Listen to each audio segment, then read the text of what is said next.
పలు డిమాండ్ల సాధన కోసం ఏపీ ఆశా వర్కర్స్ యూనియన్ ఆధ్వర్యంలో ఆశా కార్యకర్తలు కడప కలెక్టరేట్ ఎదుట ఆందోళన నిర్వహించారు. కనీస వేతనం 26,000గా నిర్ణయించడం, ప్రభుత్వ ఉద్యోగులుగా గుర్తించి శాశ్వతీకరించడం, ESI, PF, pension, insurance, retirement benefits కల్పించాలని ఏఐటీయూసీ వైఎస్ఆర్ కడప జిల్లా కార్యదర్శి వేణుగోపాల్ డిమాండ్ చేశారు. అలాగే ఆశాలకు సంబంధం లేని పనులు అప్పగించవద్దని, ఖాళీ పోస్టులను భర్తీ చేసి పనిభారం తగ్గించాలని, పెండింగ్ అలవెన్స్లు విడుదల చేయాలని కోరారు. తమ సమస్యలను వెంటనే పరిష్కరించాలని ప్రభుత్వాన్ని డిమాండ్ చేస్తూ నినాదాలు చేశారు.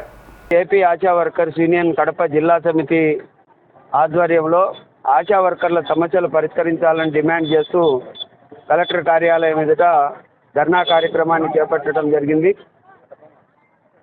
గత నెల ఆశా డే నుండి జిల్లాలో ఆశా కార్యకర్తలకు సంబంధించిన సమస్యలు పరిష్కరించాలని మెడికల్ ఆఫీసర్లకు వినతి పత్రాలు ఇవ్వడం జరిగింది. అలాగే జిల్లాలో ఉన్నటువంటి ప్రధానమైన నియోజకవర్గ కేంద్రాల్లో ఉన్న ఎంఆర్ఓలకు అట్లాగే ఆర్డీఓలకు వినతి పత్రాలు ఇచ్చి డిఎంఎన్ఎస్ఓ గారికి వినతి పత్రం ఇచ్చినప్పటికీ కూడా సమస్యలు స్థానికంగా ఉన్నటువంటివి పరిష్కారం కాకపోవడంతో ఇవాళ కడప కలెక్టర్ ఆఫీసు వద్ద ఈ ధర్నా కార్యక్రమాన్ని చేపట్టడం జరిగింది. జిల్లాలో ఆశా కార్యకర్తలు దాదాపుగా 2,200 మంది వరకు పనిచేస్తూ ఉన్నారు. అనేక సంవత్సరాలుగా వేతనాలు పెంచాలని చెప్పేసి డిమాండ్ చేస్తున్నప్పటికీ కూడా దాదాపుగా 7 సంవత్సరాలుగా ఇంతవరకు వేతనాలు పెంచకపోవడం అనేది చాలా దుర్మార్గం. వీళ్ళకు పనిభారం రోజువారీగా పనిభారం పెరుగుతూ ఉంది. వీళ్ళకు సంబంధం లేనటువంటి పనులు కూడా బలవంతం పెట్టి పనులు చేపిస్తూ ఉన్నారు. కనీస వేతనం 26,000 ఇవ్వాలని చెప్పేసి డిమాండ్ చేశాం.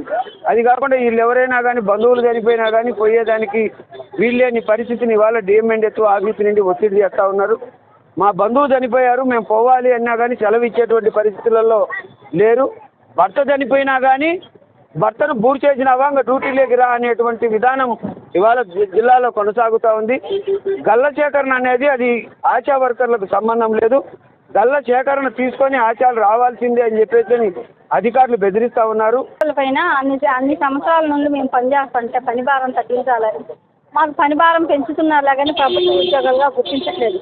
మమ్మల్ని ప్రభుత్వ ఉద్యోగాలుగా గుర్తించాలి, మాకు పనిభారం తగ్గించాలి, ప్రభుత్వ ఉద్యోగాలుగా గుర్తించాలి. ఏఎన్ఎం జీఎన్ఎంగా చేసిన వాళ్ళని ఏఎన్ఎం పోస్టులు భర్తీ చేయాలి. మా పోస్టు భర్తీ చేయకుండా వాళ్ళు వేరే వాళ్ళని తీసుకుంటున్నారు. ప్రభుత్వ ఉద్యోగాలుగా ఆశాలనే తీసుకుంటామన్నారు. ఆశాలను వదిలిపెట్టి వేరే వాళ్ళకి వాళ్ళు ప్రిఫరెన్స్ ఇస్తున్నారు. ప్రభుత్వాన్ని కోరేది ఒకటే, సంక్షేమ పథకాలు ఆశాలకు కూడా వర్తించాలి. ఆశాలకు పనిభారం తగ్గిస్తామని పనిభారం ఇంకా పెంచుతున్నారు. తల్లికి మనం ఏదైతే ప్రభుత్వ పథకాలు ఉన్నాయో ఆశాలకు వర్తించాలి. కుటుంబంలో ఒక ఆశ చనిపోతే వాళ్ళకి ఉద్యోగ భద్రత కల్పించాలి.